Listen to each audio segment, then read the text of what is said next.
Hello friends, कैसे हैं आप सब and welcome in Malik TV. दोस्तों, आज मैं आपको इंडिया के एक मर्डर मिस्ट्री केस के बारे में बताने जा रहा हूं जो कि आज तक कोई सॉल्व ही नहीं कर पाया। ये बात इंडिया के एक शहर नोएडा की है, जब एक घर में एक फैमिली और साथ में उनका एक नौकर हिमराज रहा करते थे। फैमिली में वाइफ और हस्बैंड थे।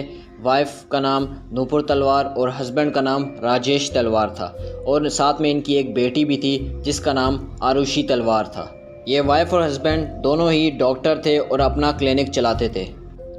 सब कुछ बिल्कुल नॉर्मल चल रहा था। 15 मई 2008 ये वो दिन था जब आरुषि स्कूल के लिए बहुत एक्साइटेड थी और स्कूल जा रही थी, क्योंकि उसके आगे वेकेशंस आने वाले थे। आरुषि ने अपना एक बर्थडे प्लान बना के रखा हुआ था। वैसे तो उसकी बर्थडे 24 मई को आती थी, लेकिन वैकेशंस आने की वजह से उसने अपने बर्थडे 16 मई को ही बनाने का सोच लिया था। उस दिन आरुषि खुशी खुशी स्कूल चली गई और वाइफ और हस्बैंड दोनों ही अपने क्लिनिक चले गए। 15 मई 9 बजे की रात सब ने आपस में बैठकर डिनर किया और सब अपने अपने कमरे में चले गए। आरुषि के पास उसका एक कैमरा भी था जो कि उसके फादर ने उसको गिफ्ट के तौर पर दिया था। ये उसकी लास्ट फ़ोटो थी उस कैमरे के साथ। उस रात सब सो गए थे, लेकिन उसके फादर राजेश तलवार अभी अपना कुछ काम कर रहे थे। उन्होंने भी अपना काम देर तक किया और रात 12:08 पर सो गए। 16 मई की रात 12 बजे से लेकर सुबह 6 बजे कुछ ऐसा हुआ जिसने पूरे इंडिया को हिला के रख दिया। सुबह 6 बजे जब उनकी नौकरानी काम करने आई और उसने बेल बजाई तो किसी ने दरवाज़ा नहीं खोला। आमतौर पर उनका नौकर हिमराज दरवाज़ा खोला करता था। नौकरानी ने काफ़ी बेलें बजाई तो आरुषि की माँ नूपुर तलवार उठ कर आई और दरवाज़ा खोला। वो भी काफ़ी शौक थी कि उनका नौकर हिमराज किधर चला गया है, तो उन्होंने फटाफट जाके हिमराज को कॉल किया। अब दोस्तों, यहाँ पर एक बात नोट करने वाली है। जैसे ही नूपुर तलवार ने हिमराज अपने नौकर को फ़ोन किया तो किसी ने आगे से उसका फ़ोन उठाया और हेलो बोल के फ़ोन कट करके स्विच ऑफ कर दिया। वो लास्ट कॉल थी जो कि हिमराज को गई थी। उसके बाद हिमराज का फ़ोन स्विच ऑफ हो गया था।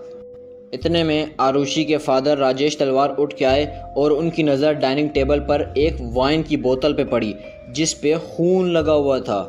राजेश तलवार और उनकी वाइफ नूपुर तलवार काफ़ी ज़्यादा ये देख के डर गए और फटाफट अपनी बेटी का कमरा चेक करने के लिए भागे।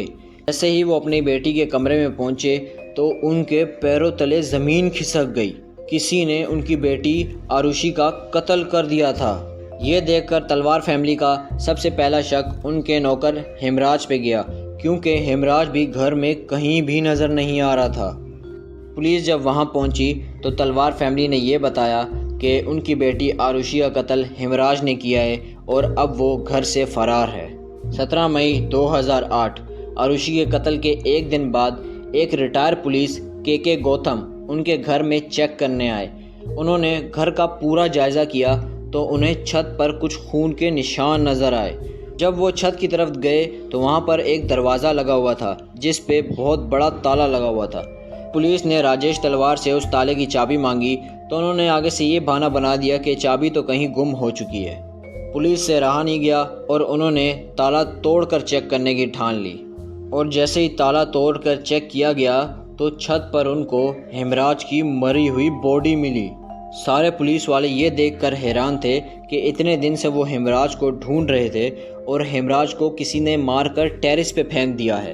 वहाँ पर पुलिस वालों को छत पर किसी के खून से लथपथ एक निशान भी मिला था, लेकिन पुलिस वालों ने उसको इतना सीरियस नहीं लिया और सारा शक तलवार फैमिली पर करने लग गए।